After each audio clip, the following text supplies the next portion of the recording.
Scott, it is a pleasure to have you on the show. How are you? Yeah, good, mate. How you doing? Really, really good. Really good. I've been watching from afar your the growth of your new YouTube channel. It's very exciting, and I gave you a bit of an introduction earlier on in the week, and I basically said that you gave up a very, very lucrative corporate job to then go and start your own e-com business.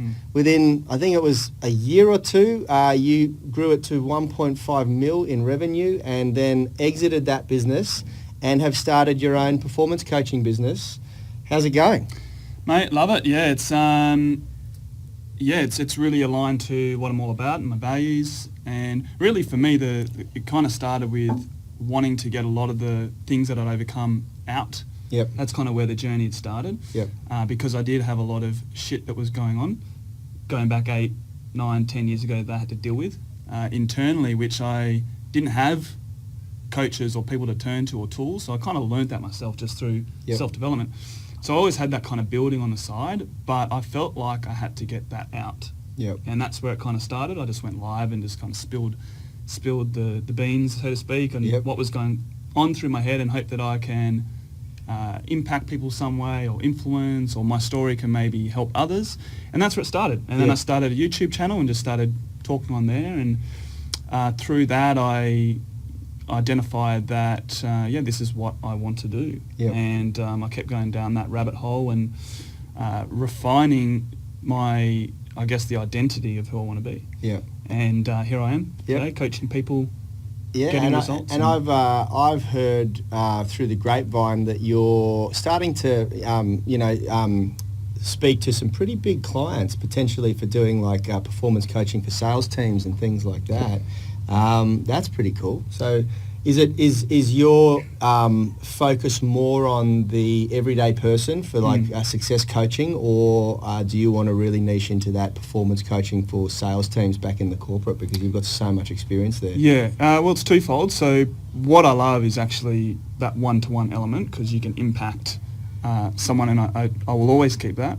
So the primary focus for me at the moment is I help people who are in that 9-to-5 grind do what they love. Yep. Because there's so many people that are stuck in jobs and just going through the motion and really not thinking about creating a life that would make them happy, that's not aligned to their values and what they're, what truly fires them up. Yep. And this is just something that happens so much. People are just rocking up to work and they're hating Mondays and they're, just can't wait to get to Friday. Yep. And I believe that's no way to live. People deserve to create a life, not react to life. Yeah, that's brilliant. So that's a huge part of, it's essentially the backbone of what my clients are, and help them see that they can achieve what they want to achieve, remove any roadblocks that are in the way, and create a good action plan and system to get it. So that's kind of the personal coaching, which I do. And I will be launching a B2B business, which is going to be around mindset, habits in the workplace, to increase engagement and lift performance. So that is coming soon.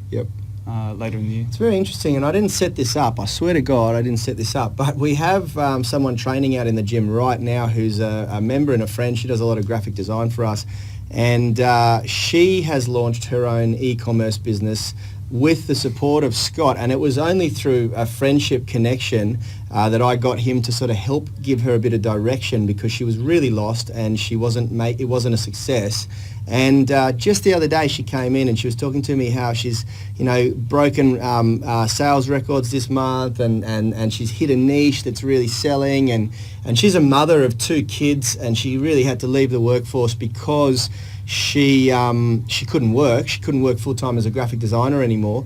And so she had this vision of starting her own business where she created graphic design pieces, shirt logos and stuff like that, and sell it, but she just couldn't get it off the ground.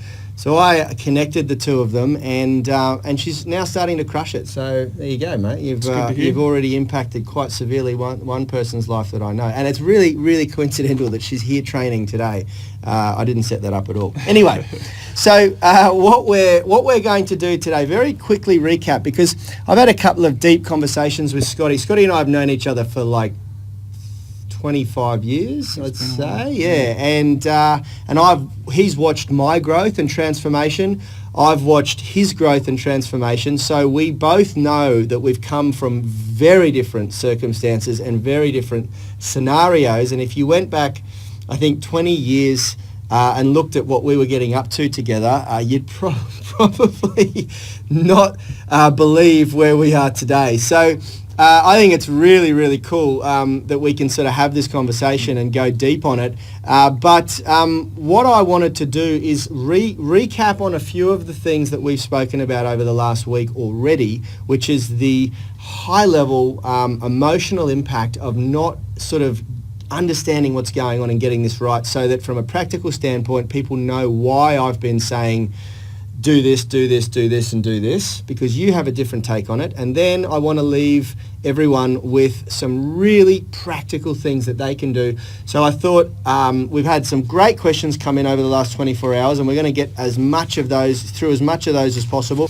What we want to guarantee is that by the end of this session, by the end of this episode, you're going to have a bunch of practical steps that you can implement as of today that's going to dramatically improve your productivity and how much time you get out of every day. Because Scott's a master of this, and I believe that I'm pretty damn good at it too.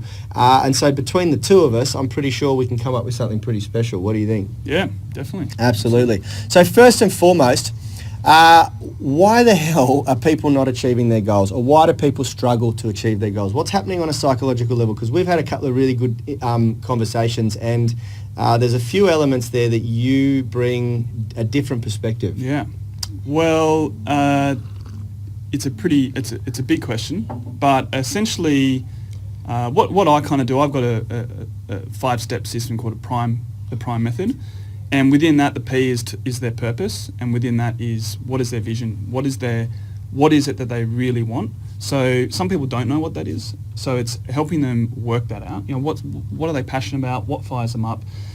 So getting clear on that is the first thing, right? Yep. You need to know what it is that you need to become, or where you want to go, what do you want to get to, what fires you up, and what excites you. Yep. So you need that first, and once you get that and you get clarity on the result that you want to achieve, you can then start looking at which is the R of Prime, which is to rewire. Yep. Because you need to be rewiring your thinking. You need to essentially become someone you're not. Well, develop, I guess, or grow from somewhere you are now. And a lot of people have limiting beliefs. They don't believe in themselves. There's a lack of confidence. They might have trapped emotions or fear from past events, things that are holding them back. Or it could be values that are conflicting. So we talked about this earlier, about an example of someone really wants to start a new business, but they really love their family, and that in their head, they think they can't have both at the same time. The business is going to impact family. So they're never going to take action because you've got these roadblocks. So the R is really about rewiring the thinking and clearing out the roadblocks and getting them aligned to their vision. Yep. And then you'd move through to the I, which is ignite, and that's really igniting the vision with a solid system and a plan that's going to get them to that macro goal, that vision.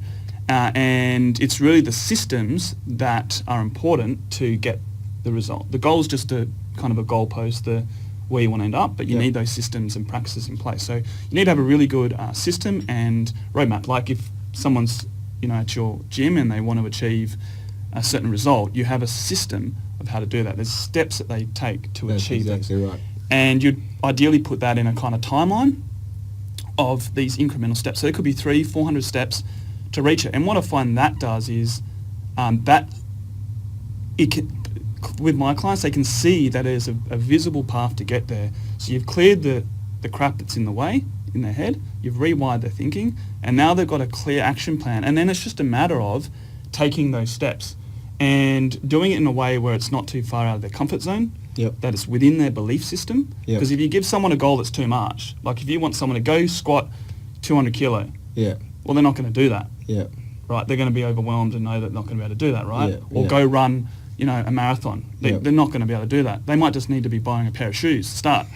So you need to kind of have that roadmap. And then the M is to move, is to take action on the steps. And within that, have accountability. So you have people that if you go in the gym, you've got accountability, you've got a good tribe here, good community, or you have a friend that you go with, or you have a coach, a mentor, someone that's going to hold you accountable. So if you're in a work environment and you've got a manager, Yep. ask them to sort of help you and coach you, keep you accountable to level yourself up. Yep. Or if you're doing like what I'm doing, like I keep them accountable to ensure that they're taking action on the steps. And that is how you're going to get to it. And the E, which is to elevate, and really here it's that you've now leveled up. Yep. You've kind of achieved it. Let's examine what you've done, what's worked, what hasn't worked. Look at what we've improved. So you've got a really good assessment of what you've achieved. So that's kind of like the roadmap of a high level of getting someone through the process, to getting a result. That's awesome. I want to dive deeper into the rewiring, the R, because this is an area that I'm very passionate about and something that I know that I had to do to get to where I am right now. And it's something that a lot of people struggle with because they kind of approach it as it being a bit out there, a bit airy-fairy, maybe, and like people don't even understand that you can rewire your thoughts, Yeah. I mean, and we spoke about this earlier on before we came live. The way you think and your thoughts completely dictate your actions and then your results and outcomes. And what people don't quite understand is that your thoughts can be chosen. They can be rewired. You can, we are not really as free thinking and free spirited as we think. Our thoughts come from somewhere. Yep. They're influenced by something, and that something can actually be changed so that then we start to think another way. So why don't you talk a little bit about your understanding of that, and maybe just very quickly, we won't go too far down into this rabbit hole because it's a big one. One or two things that you use, because I spoke yesterday about the 5 things that I use on a daily basis, and I'll quickly recap for anyone who missed.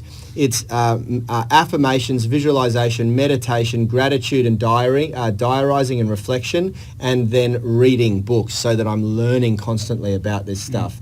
That's my 5 absolute musts every day. And I said yesterday, if I get 3 done, I've had a good day. If I get 4 done, I've had a great day. And if I get 5 done, I've had a successful day, irrespective of what happens at work, irrespective of what happens in my relationships. That is my benchmark, and then of course I'm aligning all of that and what I'm learning to my work, to my profession, to my tribe, and to my relationships. So what do you do? What do you like to do? Well, so pretty much, if we're talking routines, just firstly with the rewiring and on the thoughts and the sort of people that are sitting on the fence with it, probably the easiest way to explain it so it's not so rah-rah is that everyone has thoughts that are disempowering, that are limiting us, definitely. But it's about, the first thing is to be aware of what they are. Because if you think of yourself this way, like how often have you been engrossed in a comedy or a TV show, or you see someone doing it, and they're kind of in it, or you see them on the train or something, and they're like, and their face is changing, so they might smile because of what they're watching. That's because it's what they're thinking, right? Is adjusting their mood. So the thought is like absolutely evidently producing a physical reaction. Yeah. So it's the feeling. So if you want to be confident, then you can choose just to be confident, right? There's other things that go into it, but you can make a decision. I'm going to be confident, and just thinking that is going to naturally make you feel more confident, especially if you keep telling yourself. The only difference between someone that's confident and is not is the fact that they believe that they're confident. And yes, do they mess up and do things wrong when they start something new? Are they good at it? No, but they're still confident because they're not caring about other people's opinions of them or if they're going to mess up or anything like that. They just are a confident person because they think that. A good example, very quickly to interrupt you, sorry. A really good example of this, guys, that I've had to defend many times before is a professional fighter. If you see a professional fighter who's really at the top of their game, they are so confident it comes across as arrogance. And often a lot of people in the public and the press really struggle with their character and their personality because they seem so arrogant and full of themselves. But what you got to understand, and what I understand, is that that's the absolutely essential to convince themselves that they have a chance of winning their next fight. They have to program themselves to really believe it's going to happen. And the only way they do that is to literally say it over and over again that they're the best. that they're the best in the world, that they're the best at doing, that they're going to kick this person's ass, that no one else comes close to their skill level. And to the average person who doesn't understand this whole wiring process, it comes across as arrogance. Trust me, it's not. It's a process that they have to do to build that confidence. Sorry, I've interrupted you. No, it's fine. And it's really, it's used quite often in high performance. So a lot of athletes and sports will have coaches, mindset coaches, who train them on this, because I'm not in neuroscience, but the general idea of it is that your mind has these neural pathways, and when you have repetitive thought, the mind wants to automate thought and action. Yep. So it will produce what's called myelin, and it will myelinate these neural pathways to make it a more prominent thought pattern. So when you get better at things, it's because your mind is getting better because you're doing it more often. Yep. So if it is just on that basis that you want to be thinking in a certain way, you talking in that way and thinking that way is going to make you better. It's going to impact your mood, your feelings, how you take action on things. So the idea of just doing it is going to influence action. And if we're talking about getting results, that's what you want. You want action. Yep. That's a really, really important thing, and I can't stress this enough. If you're really serious about achieving higher levels of success in your life, rewind what he just said and listen to that over and over again until it sinks in, because there is a physical process occurring. We're not talking about imaginary things here. We're talking about actual biology and chemistry. So and this is where I often find people trip over. They think that it's just an imaginary thing, this concept of rewiring the brain, but it's not. It's really happening physically, and it's very much the same process as we experience in the gym when we're teaching someone how to do a handstand or a new skill. It's the repetition that develops the skill, and it's the repetition that Scott's talking about that develops the skill in thought. If that makes sense. Yeah, I'm just trying to think of who said this. The quote is that your mind is a garden, your thoughts are the seeds, and your mind can grow flowers or weeds. I think it was that's awesome. Osho, I think it was, just from memory. I haven't heard that before. Quote me on that. But essentially what you think, you can grow flowers or you can grow weeds. Now, to extend on that, when you do any kind of work on yourself, you need to rid of the weeds, right? You need to get rid of the weeds, and so you've got no weeds in your mental garden, and you've got these flowers, which still requires maintenance. So you still need to be able to have ongoing work, because things pop up all the time. But that really resonated with me when I heard it, and it kind of, maybe that will help paint a different picture of how it works. Well, here's the thing, and we're two examples, but it has helped because of, I watch out of everyone in our friendship circle, and the cool thing about Scott and I is that we've been friends since high school, and we can see the results that other people have produced and what we've produced, and from the outset, everything you touch, and I said this on the show the other day, it's not just your professional life. You've got the most stable relationship in marriage out of every one of our friends, I would say. No, seriously though, I'm really close friends with Scott's wife as well, and they have a really, really great relationship, and Scott works insane amount to produce the results that he gets, but you manage it in all areas of your life. He's got 2 young kids just like me, 2 boys, roughly the same age, and so you're not just successful in business, you weren't just successful in sales, in corporate, you are successful in relationships. You're very fit, you play high level basketball, and this is what we talked about with our values the other day. I drew a value wheel, and how you need to make sure that you're achieving success in lots of areas of life, not just finance, or not just, you can't sacrifice everything else to get one thing, right? So this stuff works, man. Yeah. It's not a fluke. Yeah, that's for sure. It really does work. All right, now I know that we can go down this rabbit hole. Karina's just jumped in and said, first of all, welcome, Karina. Good to have you on the stream again. Seems obvious, but you become more of whatever you think and do.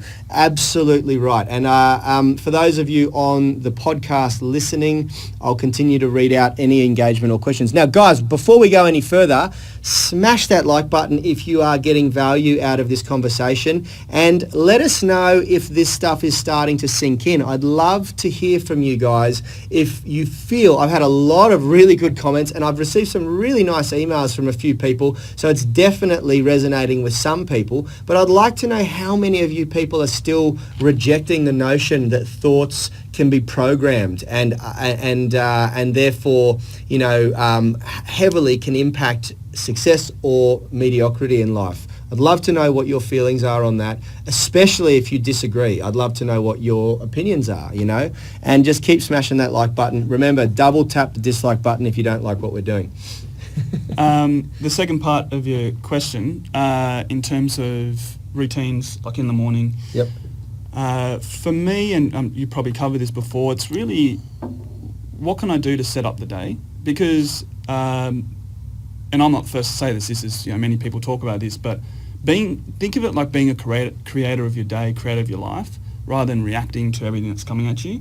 That's something that I learnt and I love that. really took on board, because so many people wake up in the morning, first thing they do is check their phone, and then they're like checking what messages, checking their Instagram, checking if they've got emails, turning on the TV, watching the news, and they're just in reaction mode to other people's lives. Yep. And that's how you're starting your day, and you're in reaction mode, like things are flying at you. If your life is like that, you need to take control and take charge of up here, and have routines in place that are going to ensure that you're dictating how you're going to feel, how you're going to act, and how you're going to be that day, which ultimately will impact the results, the results that you want. So the first thing, I've kind of tinkered with a few different things, but what I've kind of settled on at the moment is I wake up 5 a.m, I get up, smash some water, then I do meditation. And once I've done my meditation, I stretch, something that I've been influenced by these guys, trying to get my mobility there. And I'll either do some cardio right then and there, 20 minutes or so. So I just bought, if your money's an excuse, I've got like a $20 rower on Facebook Marketplace. And so I do that, and then I sit down and I write down what I'm going to do that day. So what are 3 things that I must do that day that I'm happy with, that are moving that needle, that are inputs that are part of my stepping stones to the results that I want. And how do I want to show up? And that's heavily influenced by, if you guys haven't heard of Brendan Burchard, he's got a high performance planner as part of his book as well. My dad's like fanboy number one, Brendan. And he's all about priming your day with, he's got a high performance plan. It's pretty good, you check it out. Lots of good questions, because it's Tony Robbins that said it's the quality questions that you're asking yourself. So if you're asking yourself, how can I be my best today? How am I going to show up? Who do I need to be in that meeting that I'm going to go to? What do I need to do when I walk through that gym door? Who do I need to be? Do I need to be like fired up? Do I need to be, strong? Do I need to be determined? Like, what is it that you need to be? What's your focus? And really kind of like thinking that through and visualizing that. And I then do 5 minutes or so visualizing my future, my vision. And then it's kind of kids, right? Yeah. And then I smash and my on, gym. on that very quickly, talk about lifestyle hacking, because Scott has set himself up completely 100% at home. So you've got a home office, you've got a home gym, and you've got everything you need within reach of where you are. And this is something that I really love about your concept of productivity hacking, because he's got, as I said, 2 young kids. So one would be almost 5, and 1, 2 or 3. Got a 2 and a 4, yeah. A 2 and almost a 4, 3, yep, almost 5. Yep, that's right. And so very similar to the ages of my kids, Kobe and Elijah. And you said to me a while ago that you want to design your life around being there much more with your kids. You want to be present with your kids. And now looking at what you've done and where you're at, it's like you've completely designed everything to sort of suit that, which is really, really cool. And it is possible. And like, I'm not going to talk about what your salaries were and things like that when you were working in corporate sales, but man, he walked out of a job that most people dream about, the type of money that you were making and stuff like that. So to like just go, F this, I'm going to design my life around my wants and needs, and then take it to a whole new level of success, I just think is so cool, Yeah. And it's so much, you said before, it's so much built around your values, and when we had this conversation a year or so ago when you were talking about winding up your e-commerce business or exiting your e-commerce business, I was like, hey, holy shit, like at the rate that this guy grew an e-commerce business to success was phenomenal. It made me jealous. I was like, wow, that's incredible. And then you got there and you were like making all this money and you're like, yeah, but it's not aligned with my values anymore. I really want to do something that's going to leave a legacy, that's going to impact more people positively. And you walked away from that. So it's like, if there's any proof or motivation that people want to get or inspiration that people want to get out of this is that you can absolutely see change, at 40 years old, which is what we're both turning 40 next month or the month after. Yes.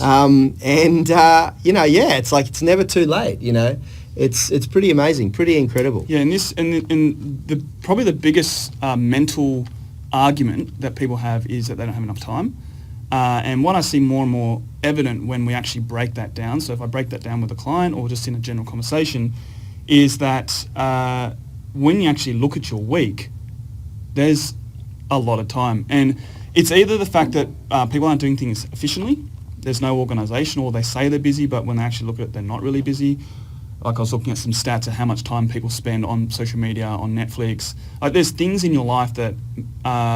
are they more important than your happiness and your fulfillment and the success that you want? And really, when you look at it, there's so many things that you can cut out. Like even little things like you spend an hour and a half go shopping when you can just order it online. Yeah. Like just look at your life and go, how can I create space for me to work out what makes me happy?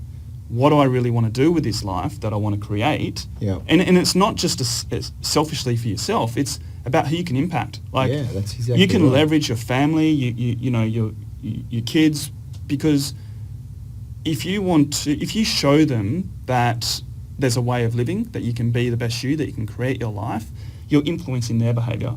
If you are eating well and decided to focus on the other areas of life, like your fitness, your exercise, you're essentially breeding habits for them. Plus, you're going to live longer, so you can enjoy more of your life. Absolutely. With them. So in the way how I view it, I'm not saying this is how you necessarily may view it, but for me, now that I've kind of gone down that and really formed this mindset, I feel almost selfish if I don't focus on things that are optimizing my life, because I know the impact that it's having on my family, and extend that now to what I'm trying to do is reach much more of a larger audience to see if I can positively impact them as well. Yep, the community, absolutely. Yeah. And it comes down to this one thing that I really believe, and a mentor once said this to me, if you're not living your purpose, you tend to use things like social media, Netflix, to check out of your reality. When you live your purpose, you want to do everything possible to stay checked in, because everything that you do is fulfilling what you are here to do, and it aligns with your values and things like that, and so I think that's a really, really important thing to say. Like, if you love Netflix and an hour or two of that every day, then there is a chance that the reason why you love it is being influenced by the fact that you don't love the everything else that you're doing, And so those things, like people say, I don't think I could give up that unwind time, and I get that, I understand that. But the thing is, what I've found is when you're living your purpose, when you're living on purpose, you don't need to unwind from it. Well, a lot of time people are using it as escapism from the life that they don't like, because they're in reactive mode and they haven't actually sat down and worked out what they want. Yeah, that's exactly right. You need, and it's cool, man. Like I know how addictive Netflix is. I've been caught before. Yeah. And hey, look, we've all watched what we like, and things like that. And I'm not for one moment suggesting that you give up those little perks of life. But what I want to make a point of doing is that when you get to a level where you are living on purpose, you don't have to check out from it anymore. So now for me, it's like... It becomes a choice. That's right. I watch news because I like to know what could impact the markets that I'm invested in for half an hour every day. That's it, And then on the weekend, I feel compelled to play. Like, I still love playing video games from time to time, and I still love watching a good movie or a good documentary, and then I use my weekend time for that, you know. But during the week, I'm like so compelled to stay on focus and stay on purpose, because there's just so much to get done, and I don't need to check out. Like, it's hard for me to take time to eat, for God's sake. Yeah. That's why intermittent fasting's become so enabling for me, because I just eat far less, because that was a problem where I had to check out from being on point and being on purpose. Now, let's get into, very quickly before we get into our favourite ways to make the most out of the day, which we've sort of tipped on the mindset stuff already. Just want to quickly jump into a lot of the engagement we've had here. Karina has also said, as surely as an abandoned home is slowly taken over by invasive forms that have nothing to do with its original purpose for being built, so too does the unattended mind become a house of can't. I think that says. Continued. Is that what I've missed there? That's a very, very good point and a nice way of putting it, Karina. Bioxide. Similar to that, if you want to make change the process, change the outcome. Doing the same thing will only have the same results. Absolutely true. Yeah, you always have to, you need to grow into, because if you want to be... you got to become a totally different person. Yeah, if you want to be a millionaire, I'm just using this as an example, then you're not going to get it by doing what you're doing now, because you're not a millionaire. So you need to have habits of what it would be like when you're a millionaire. Like, what are they doing that you can copy, put into your life, that you can adjust your habits. Like, that's why it's so good with what you've gone through this week, is looking at the macro and the vision, so you can kind of reverse engineer those steps and work out getting rid of the roadblocks, and then kind of walk in that path, because you can kind of see what you need to kind of do more of and do less of, and what do you need to actually learn, like what habits do you need to build into your life, what morning routines do you have, because if you don't adjust your identity, then you're going to be the same. Like you're going to be what you're always doing, essentially. Yeah, absolutely. And this is something that we talk about so much in the gym here. You got to become the person that you want to be now. Like, you got to start thinking and behaving like that person, because it's those thoughts and then those actions that lead to the result. And a lot of people struggle with that, you know, and that's why I always say I try to avoid going down the nutrition path with people as much as possible, because there is so much psychology attached to nutrition,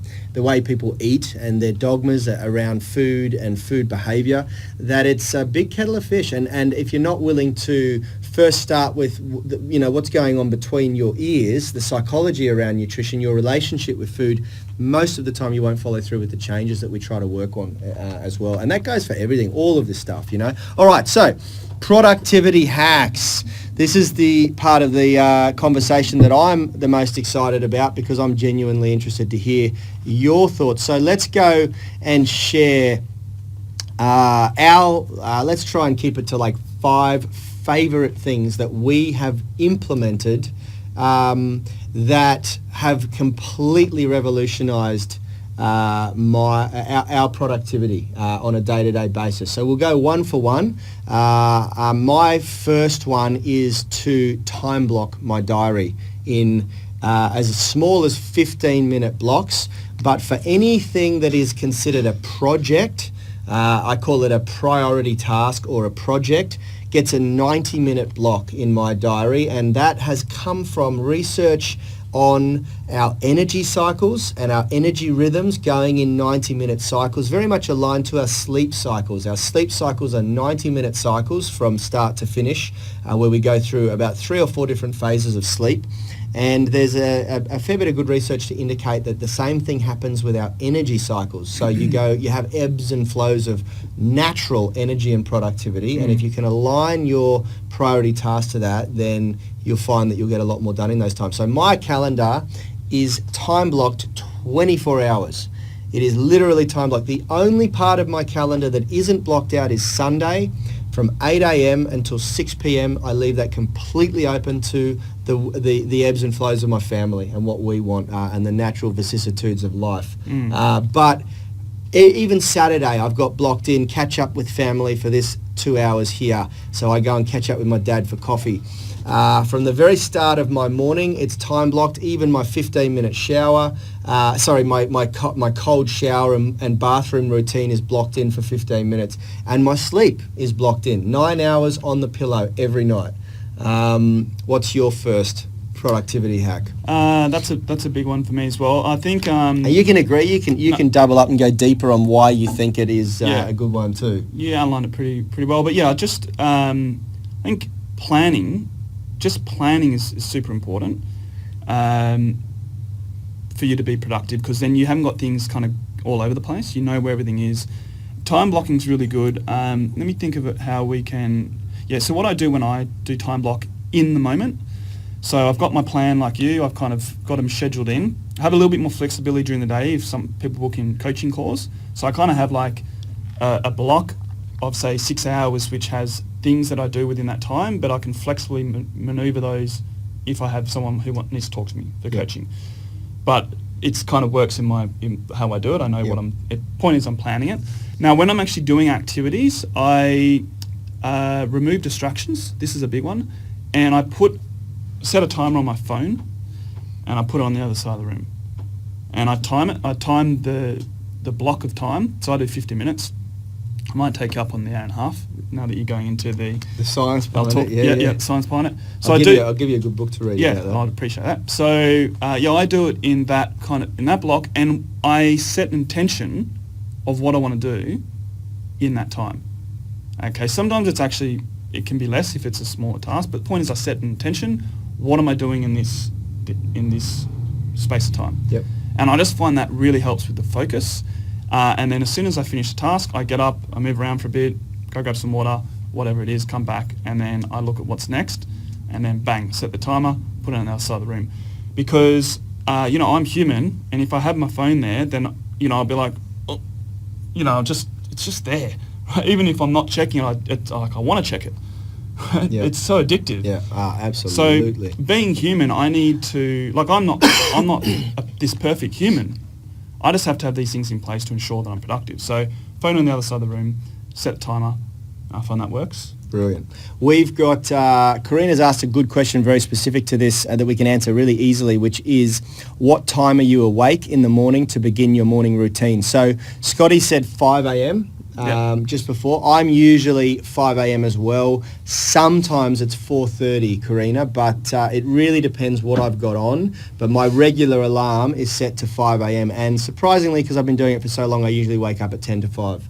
And then I'm up. And the first thing I do in the morning, which is very similar to Scott, which we didn't even talk about before, is I have a 750 ml bottle of water next to my bed, and I aim to have finished that by the time I leave the house, about half hour, 40 minutes later. And the first thing I do is scull about half of that. And that just immediately switches on my entire digestive system. It switches on, and then energy comes from that, so it wakes me up. And then I walk straight into the bathroom, do my morning routine, teeth, toilet, and ice cold shower for 90 seconds. And then I'm out doing my meditation, my visualization, my affirmations. And then on the way to work, I always listen to an audiobook or a podcast, something that I'm working on, becoming better at. So it might be business related, or it might be, investing related, financial related, or relationship related, becoming a better a parent or lover in my relationship. So that's my little morning routine. And then I, of course, exercise when I get to work. And exercise is a huge part of my daily routine, and it's one of my success habits, but it's not something I included yesterday because I just wanted to give 5 and keep it super simple. I think time can depend on your lifestyle. Like, I've just designed it how it's going to fit in with my current lifestyle. I've done the 4 a.m. before. I've done the 4:30. You even said to me at one stage you were going 3:30. Well, I tested something that I heard from Tom Bilyeu, Impact Theory, and he said I've tinkered with quite a few things because I wanted to see what works for me. And he said he's in bed before, I think it's 9 p.m, and he just wakes up when he wakes up, like naturally he just wakes up. But he doesn't set a wake up time, he sets up at bedtime. So I'll try that. So I set the thing, I'm not going to check my clock. Yep. If I feel fired up and awake, great. And at that time I was doing like straight away hit the gym like at home. Yep.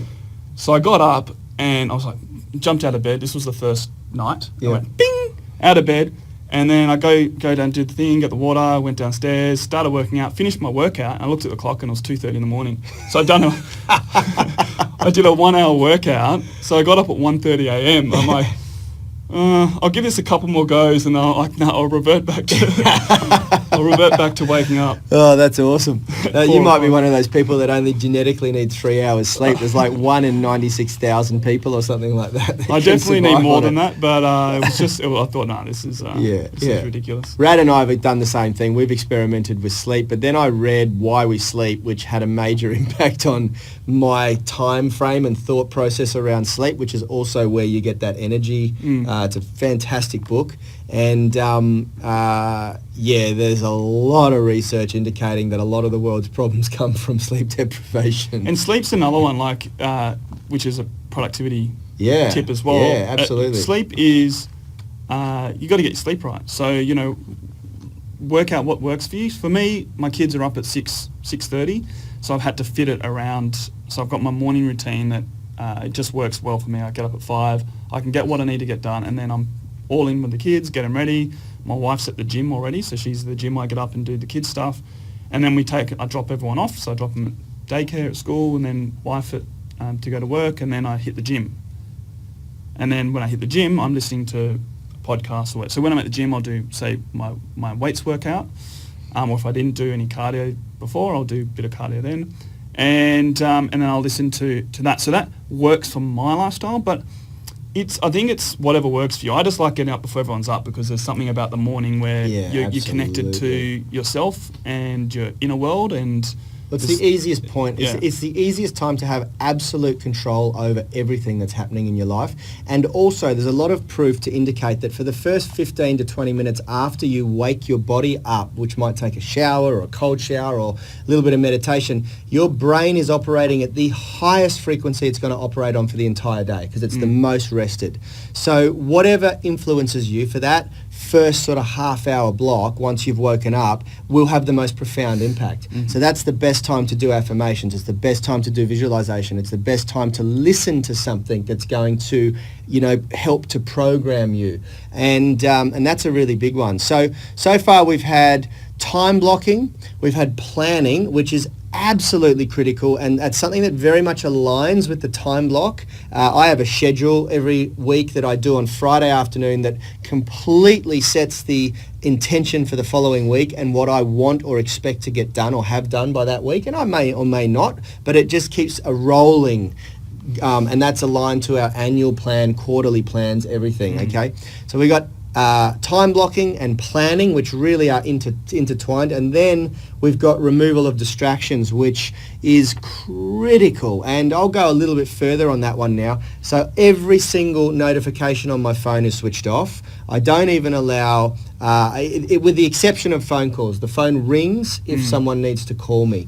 I've got an autoresponder, a Tim Ferriss autoresponder from the 4-hour work week telling people that I only check my emails twice a day, and I stick to that because the whole thing that has to happen after you set a plan and then time block your calendar to align with that plan is that you've got to protect those time blocks, So if you're getting pings all the time, and it's funny because I've had Phil, since Rad's been away, Phil's sort of been working next to me in our office, in our studio here, and he doesn't do this yet, and it's something I'm working on with him, which is turning off his notifications. And when I'm sitting there talking and he's got these pings going like constantly, and I'm like, fucking hell, turn that shit off.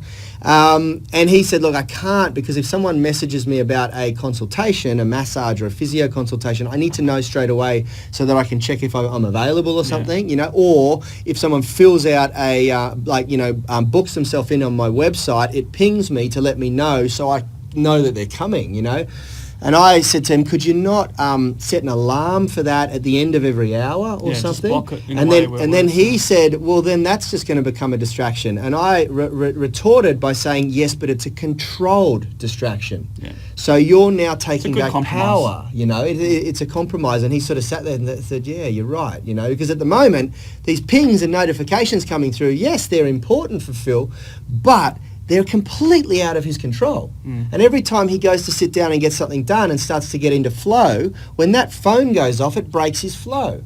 And flow is proven to take a minimum of 20 minutes up to 40 minutes to establish. So even once you time block 90 minutes to work on a project, the reality is that unless you're a master of getting your brain into flow, which is where all other thoughts subside and you're 100% focused on that project, it usually takes a minimum of 20 minutes to get there. So at the best, out of that 90-minute block, you've only got 70 minutes of actual productive time if no notifications interrupt you. I think a justification for the argument for Phil is that it depends what you're doing in that blocked out time, because that is still serving people. And you can better serve if you're more focused on what you're doing. You can put out more, you can do more inputs, you can put out more energy towards those things, get more things done. For me, serve more people, put more content out, work on myself. And all these things in the funnel, like in the long term, are going to be serving more people. But I still need to be fair if a client does call me. So yeah, I think that works great, and committing to a time that you're going to work, and then, okay, when I finish this time block, when I stretch my legs, get up, move around, I'm also just double check, make sure there's anything, if there's anything urgent, and then deal with it then. But I think that's a good compromise without, where you're being fair to yourself, because, you really got to, you've got to kind of cater to the different parts that make up what you're doing. And what your demands are on your life, your job, whatever else, And I try to block 15 minutes between my priority blocks so that I've got a little bit of transition time where I can go have a glass of water, do some stretching. So often I'll have a protein shake if I'm in my refuel 8-hour window every day. And so that sort of goes in. Now, what else did we just talk about sleep? Sleep was the fourth principle or habit or ritual that we believe has a heavy impact on your productivity every day, and that is absolutely true. And guys, I spent about maybe 5 years experimenting with sleep, and and I've spoken about this publicly before, because I have battled depression in the past, what I found was the main trigger to my depression was sleep deprivation. And, it makes sense, because when I suffered it the first time quite severely, which was in the end of my teenage years and into the start of my 20s, I was partying like a maniac most of the time with Scott. And that meant having a lot of late nights and being out until the early hours of the morning, and really affecting my sleep cycles, Of course, when you're young, you don't think about the impact that's having on a biological and physiological level, because you're just out to have fun. But that's when I suffered some of the worst depression of my life, And then when I got on top of that, and as I grew a bit more mature, I started to prioritize, not doing those things. And then since in the last decade, I've put a lot of study into how sleep impacts you, and now it's a priority for me. And I didn't even really classify it as a productivity hack until you just said it, but it makes so much sense. Because anything that's getting in the way of taking action, and when you don't sleep, for me, I can only speak from personal experience because I'm not, a specialist in that area, but I know something similar, like in my late 20s, I just got hit sideways with anxiety, overwhelm, stressing out, like really just debilitating, losing control of what was going on in my mind. And I tried to deal with that internally for a couple of years without saying anything. And I didn't know what to do, I didn't know how to deal with it. I was just like, people out there, they know, it just manifests and it grows and grows, and you're in your head, you're stuck inside your head, basically. I believe, because I remember you talking to me about this, I believe that was the onset of a midlife crisis. I think that's what happens to people when you get to that age around 30 years old, where you start to, 30, mid-30s, you start to just lose control of, and it can manifest in all sorts of different ways. And sometimes it takes rock bottom to spur action and change. I'm looking back on reflection, happy that happened, rather than just being in a manageable state, because I think maybe if I was in a manageable state, I would have kept on going. Yeah. Because it was so dire, and the situation was, desperate. Yep. It really influenced change, and sleep was a huge factor. change in lifestyle. The next one, which I'll throw in there, which is your lifestyle habits, so food and activity, your exercise. I had to adjust those things, which increased productivity for sure. Yep. You'll be able to speak more to this. Yep. But exercise, diet, removing things that are going to impact you from taking action, feeling good, feeling healthy, waking up energized. For me, I have to remove coffee. Yeah. Because it has a negative effect on me. I didn't know that. So I had to kind of look at what is it in my diet that is impacting me. And even if it's like a mental thing where it's like making me agitated, I can't think properly, it might be good for a bit and then I'm really tired. I have to, I had to make those adjustments, and that has a direct correlation to the productivity. It's a commonality that I've seen a trend in high performers, people who, they're thinking at a high performance level. Because my previous mentor, Kerwin Ray, said the same thing about coffee. He said, if I have a coffee, my brain just goes onto overdrive and I can't actually get anything done. I become unproductive. And I remember you saying that too. You were like, nope, I can't do coffee anymore.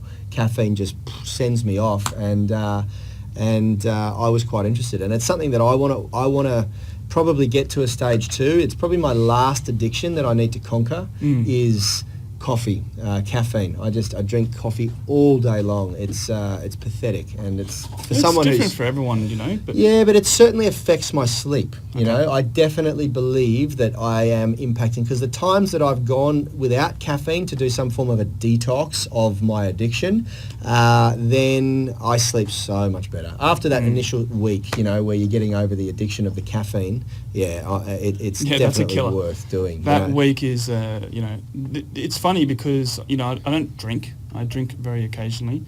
And, I don't really have poor diets, although Christmas was a bit of a cut loose. It's funny because caffeine was the hardest thing to stop. Yeah. And I still dream of coffee. Right, it's because it's everywhere. You can't walk around the corner in North Sydney past the cafe just without. Yeah, that's exactly right. Is that going to reach? Yeah. Richie's going to teach the class, but I'm really enjoying this conversation, guys. I hope you are. If you are, smash the like button, because we're going to continue. I'm going to bring the controls down here so we can keep going, because while I've got Scott here, I want to make the most of it. What's your time frame like, mate? Are you? Am I allowed to keep you here for another 10 or 15 minutes? Oh, well, I've got to catch a plot now. What do you guys think? Hit the like button. Do we want to keep the discussion going? Now, very quickly, we've had a few more from Bioxseed. Can definitely agree about the thought that your brain is at its best first thing in the morning. Many times I've solved work problems whilst in my morning shower. Absolutely, brother. I have, overnight too. I've had 2 nights recently where I've almost rewritten our complete procedures manual here at work, and completely redesigned elements of our program and workout, which we of course haven't implemented yet, but I'll be meeting with Rad and Richard on Monday about it, and I started to talk to Richard about it. Often I get bombarded with thought early hours of the morning, and that'll draw me out of bed at like 3 o'clock in the morning, where I'm just like, okay, I've got to start getting this stuff down. And first thing in the morning, that's when my brain is just like, bang, fired. So I like to start work 2 hours before anyone else can impact my life, because that 2-hour block is where I get my biggest innovative thought. And that's where I get some of the best ideas that we've implemented from Unitygym have come between the hours of 3 and 5 in the morning, Blakely's just joined. Blakely's one of our admins for our online coaching program over in America. I hate the word addiction. It's almost meaningless and totally disempowering. Habituated describes the mechanism so much better. That's very true. I haven't actually thought about that before. Love the talk, boys. Thank you very much, Blakely, and it's always a pleasure to have you on the live stream. I know that it's not easy for you guys over the other side of the world. Hannah has said, look at what... I've got a mouse over there. Look at what Jason Christoph says about coffee. Okay, I will do. And Karina, no, that's an old one. All right, cool. So let's continue on with our productivity hacks, because these are absolute gold. And guys, If you can implement one or two of these things, it'll impact your life exponentially. So what did we finish on just now? We finished exercise and diet having an impact on energy and also thoughts, man. Oh my God. I don't know if you guys have ever, I'm sure you have, had a pizza night or something that's outside of your usual routine. So every once in a while I'll have a burger binge or a pizza binge at night, and the next day my thoughts are completely disempowering. I'm thinking about guilt. I'm thinking about why I made myself feel sick by eating so much stuff. It's the same with drinking alcohol and doing things like that. The stuff that you put through your body has a major impact on your energy levels and your thoughts, feelings, emotions, urges. The other thing on a biological level is it's affecting your gut microbiome, and we only are scraping the tip of the iceberg on the gut microbiome and how much it affects our thoughts. But what we do know, and really cool, is that a lot of the research is going on at Sydney University here in Australia, and they're discovering that it has a direct impact on thoughts. So the food, and the cool thing is you can change your gut microbiome by what you put in your body, the food that you eat and the fluids that you drink, So what Scott said there about exercise and food, yes, on face value, of course it impacts our health and it impacts our energy levels, but on a macro level, much higher, it's cultivating or affecting your gut microbiome, which we now know has a direct link to thoughts. So that's a really, really good one. Okay, what is my next productivity hack? I think email. Email has become a massive, massive distraction. It's used by most people as task abdication, or responsibility abdication. It's not anymore a productivity tool. That's a big word, mate. It is. That's right. Well, how often do you CC someone in an email thread or communication that doesn't really need to be CC'd into that, but you're doing it because you just want someone else thinking about that in case you forget? I've been at fault of doing that in the past, where I'm liaising with a designer or a web designer or on a project that I'm responsible for, but I'll CC Rad there just so he can see the conversation, just in case there's something I've missed. And then I've just absolutely wasted his time, because now he feels obliged to comment or engage in that project, and he really didn't need to be involved in it, And so I realized very quickly that email was a big problem for me, that I needed to take control of my email inbox again. And so what I did was, 1 year after working with my mentor, again, it was Kerwin Ray who pushed me to do this. I had about, at the time, probably over 2,000 emails in my inbox, and I had no organizational structure. So I created what's called or referred to as the zero inbox method, where I broke my email inbox into 4 categories: priority, action, review, and archive. And every single email at the end of every day has to be filed into one of those boxes. Priority is something that needs to be dealt with immediately and has to have an outcome within 24 hours. Action has to be dealt with and have an outcome every 7 days. So by Friday afternoon, my action email box needs to have been actioned. Then review is something that I just need to have close by, that I might need to review in the next sort of month, and then archive is for everything else. And so every single day by close of business, for me it's about 5 o'clock, everything has to have been filed and dealt with. So by 5 o'clock my inbox has 0 emails. So the next day I'm starting afresh, because what you don't understand is that the moment you open your inbox, every email you see has a visceral impact on you. So if it's a stressful project or thing that you're dealing with, a bill, it might be an electricity bill or a late payment notification, or it might be someone having a dig at you for something that you've done, a complaint, it's going to have an impact on you viscerally. It will affect your stress levels and it'll affect your biology. Second, it has the impact of distracting you. You come in with a plan and you've time blocked your diary and you've put all this effort into setting yourself up for wins, and then you open your freaking inbox and all of a sudden you get bombarded with, you become reactional, like you said before. You're reacting to what's in your inbox. You're no longer controlling the outcome of your day. And so what I do is having that zero inbox method at play constantly, 24/7. It's part of my process in a day is to get the inbox empty. And then I have 2 times a day specified in my calendar, time blocked in my calendar, that I'm allowed to check my emails. 12:30, so I get the whole morning, and my most productive period of time is not interrupted by email. And then again at 5:30 in the evening, which usually happens on the way home from work now, I open my email up and clean it up and file everything where it needs to be. That's for awesome. The next day. And that has been revolutionary for me. It completely changed my life. Now, there are going to be many people in your circle that become very frustrated by getting a ping every time they send you an email saying, hey, to improve my productivity and give more back to my tribe so I can get more done and furnish my legacy or achieve my legacy, I only check my emails twice a day at this time. If this matter is absolutely urgent, call me on this number, but if it isn't urgent, you will have lost a friend or colleague. Yeah. Be brutal, man. Obviously, some, like if you're working for someone, you might not be able to do that, but you can take the concept of just organising yourself, or probably I mean, this is an area I need to probably work on a bit more, but even things like unsubscribing. Yeah. You just made me think then, like, I am subscribed to things that kind of just pop up, which they're no longer serving me. Yep.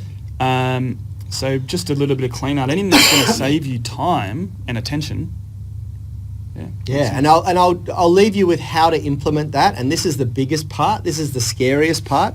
You set those folders up, and then you delete every single email in your inbox. And that's scary as F to do. It is like, oh my God, there's so much in here that I think I need. Here's the secret. If it was important, it will be resent to you. I guarantee you, if there was something in there that you didn't action that was absolutely important or critical, that person is going to send you an email going, hey, how come you didn't respond to my email? Or how come you didn't follow through with this? Or the deadline's getting closer. What are you doing? You know? And that took me about a weekend.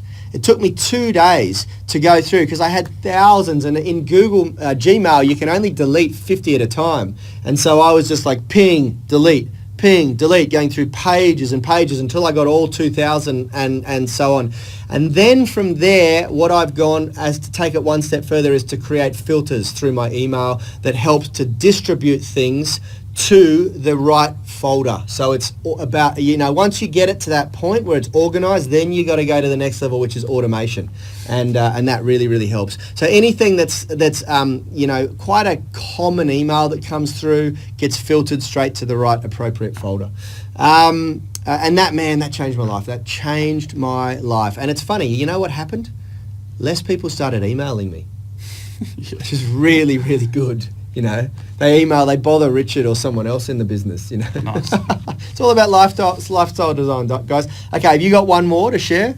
I just thought of a good one by a book by Mel Robbins, The 5-Second Rule. Yep.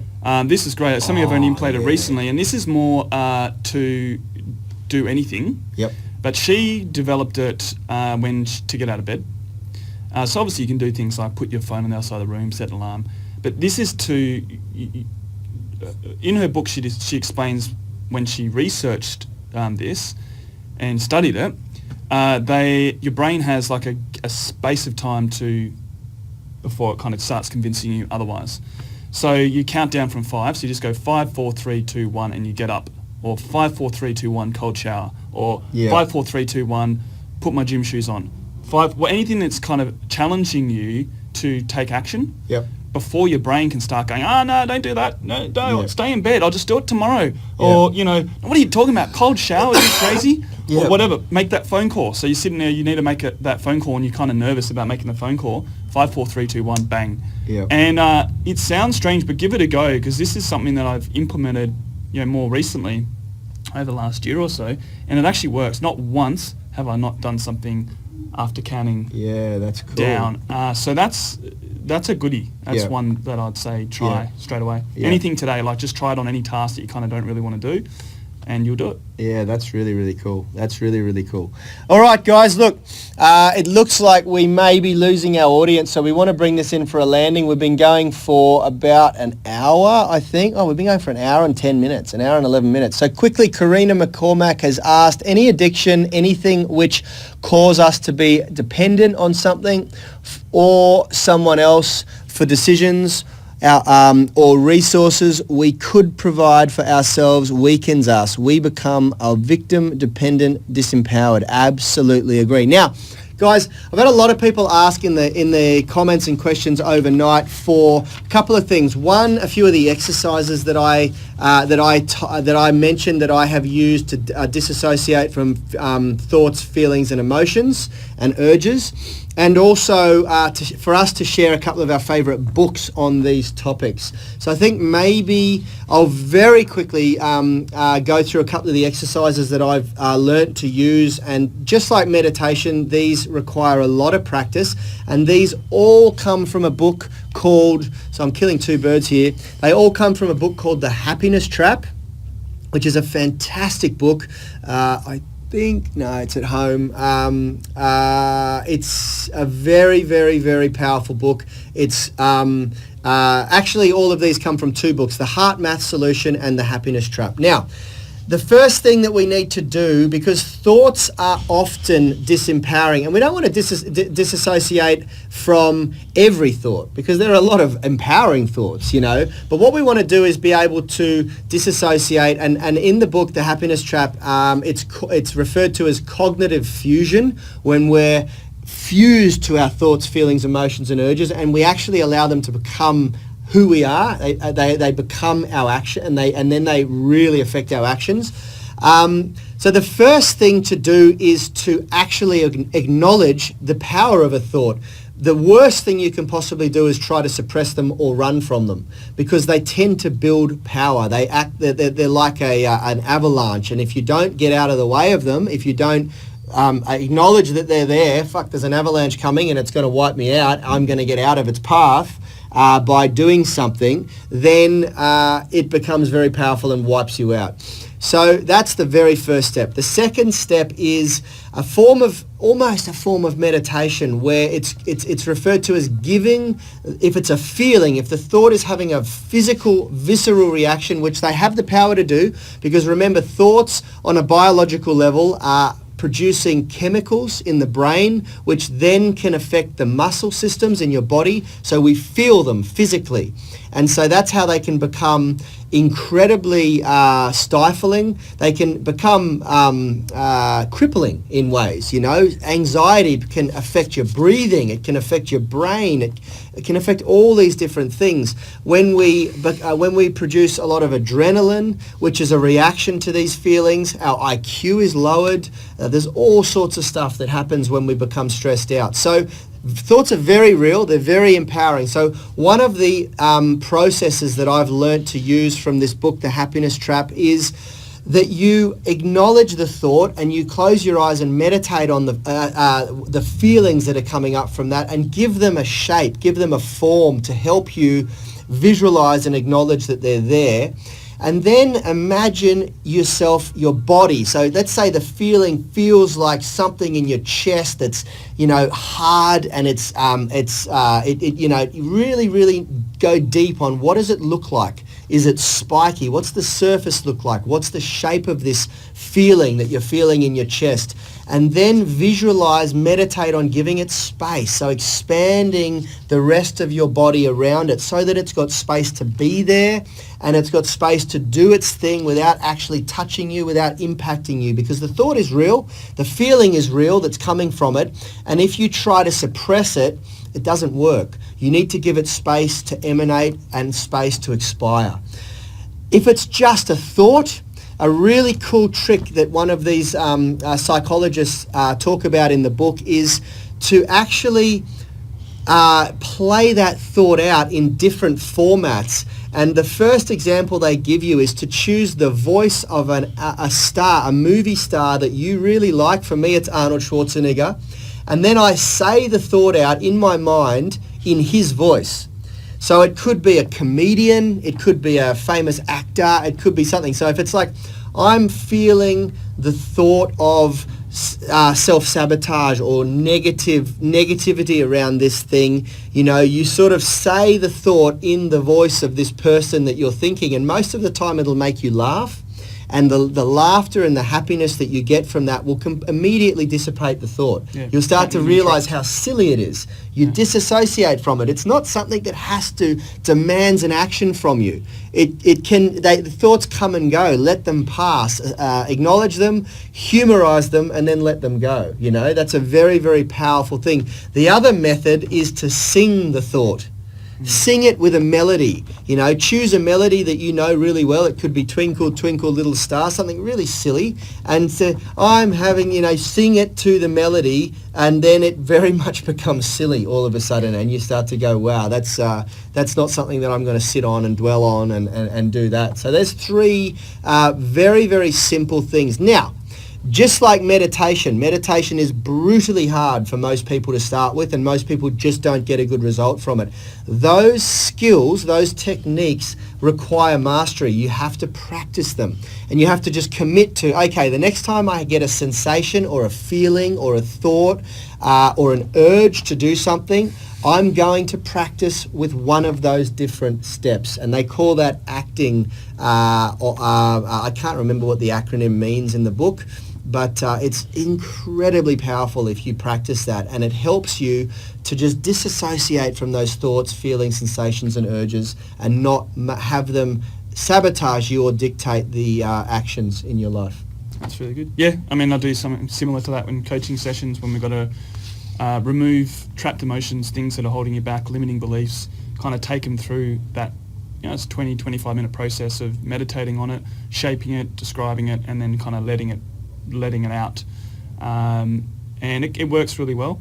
And something, a book that had a profound impact on me is Awaken the Giant Within, Tony Robbins. That's the first book I read when I was going through my all that crap many years ago. That kind of kickstarter, and very similar to what you said in terms of pattern interrupting the thought and making it comical.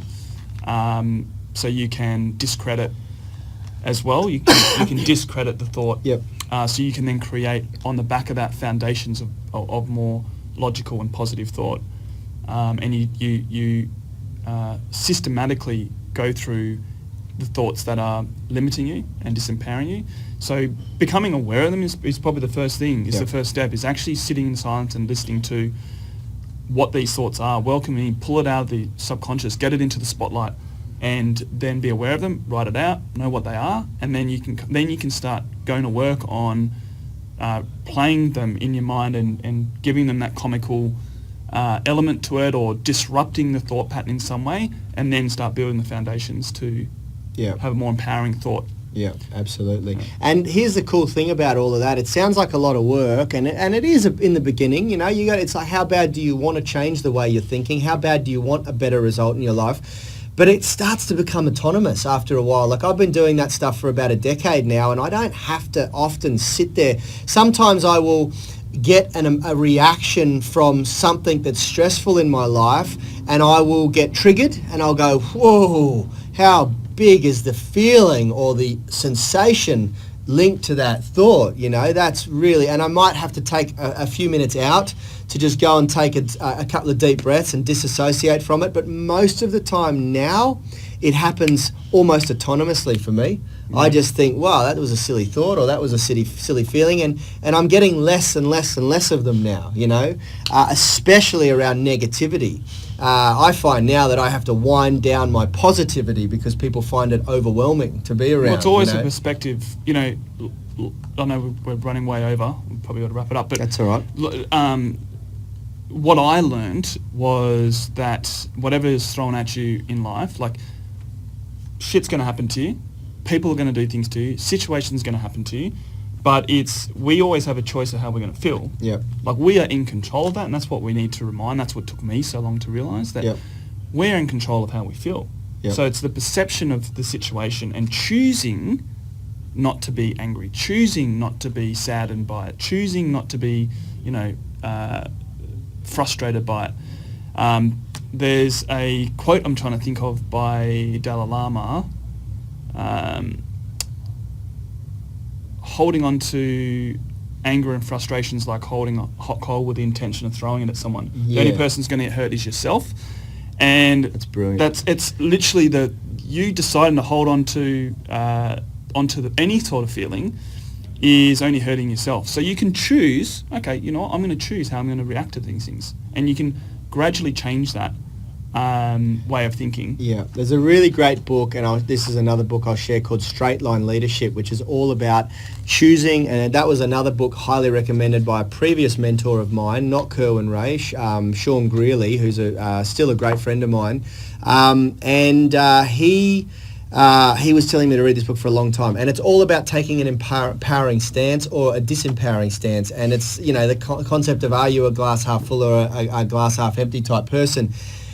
Everything that happens to you, you can take an empowering stance and learn from it, or you can take a disempowering stance and get crushed by it or affected by it negatively or swayed by it, you know, and that's another really, really great book. Okay, so let's finish on just our favourite, maybe top 5 books that we feel would benefit the audience linked to this topic, linked to this subject of being more productive, goal setting, achieving better in life, and things like that.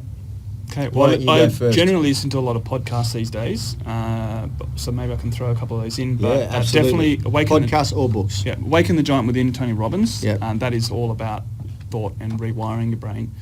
That had a really profound impact on my life. Yep. I second that. I think it's a fantastic book. I've read it probably 4 or 5 times. Yeah, it's a big one. It's a lot of work. It's a bit of work, but if you're in a place where you really need it, then it's great. Like if you know. Yep, absolutely. Okay, I am a huge fan of Gary Keller's The One Thing. I'm just going to rattle a few of these off straight away. The One Thing, the Power of Habit by Charles Duhigg. Gary Keller's The One Thing. Atomic Habits, which extends on the back of that. Atomic Habits is new. That's only just come out recently, and it's something that I really want to read as well. Who's that by? I'm reading that now. James Cleary, I Cleary, think? that's right, it is. Yeah. I saw him interviewed. Think and Grow Rich, Napoleon Hill, is an all-star book that I've read a dozen times, and that book has helped me so much. Switch by Chip and Dan Heath, which is all about creating new habits and how to reverse engineer goals. That's a really, really powerful book. The Happiness Trap and God, what's going to have the biggest value? Extreme Ownership. Extreme Ownership by Jocko Willink and Leif Babin. It had an absolutely profound impact on us and our team here. And it's a really, really fun read. It's incredible how they relate experiences that they had on deployment, serving in the American military, and then how they relate that to business now and their life and life in general. It's a very, very powerful book. You go. I'm just seeing podcast, Impact Theory, Tom Bilyeu. Yep. Man, that's unbelievable. Yeah, Brittany, really. you watched it? No. It's both on YouTube and podcast. Yep. But yeah, basically just interviews the most awesome people on the face of this earth, and he's a really, really good interviewer, really well researched, really smart guy. He's the owner of, he sold Quest, so he sold his portion of Quest for like the bars, the health bars, yeah, for like stuff. $1 billion, $1 billion, I don't know, something like that. Yeah. It was about $1 billion. He sold his part of it. Yeah, wow. It's a good story because like in 6 years he went from battling. I think he battled and then he had a business, got out of that, and then started Quest, and they just went in 6 years. Became a billionaire. But he now does Impact Theory. It is really, really good. Yeah, I'm going to get onto that. I'm a huge fan of Seth Godin's podcast. Sorry, what's it called? It's got a funny name. Starts with an H. Anyway, if any of you listeners know, shoot that in the comments. And also Brendan Burchardt's got a good podcast as Brendan well. Show. That's really good. Yeah. Very, very good. All right, guys, we've left you with a whole lot of things that you can implement and get started with straight away. It has been an absolute pleasure having Scott on the show. Thank you very much, brother. I think we should get him back. Smash the like button if you think we should get Scott back.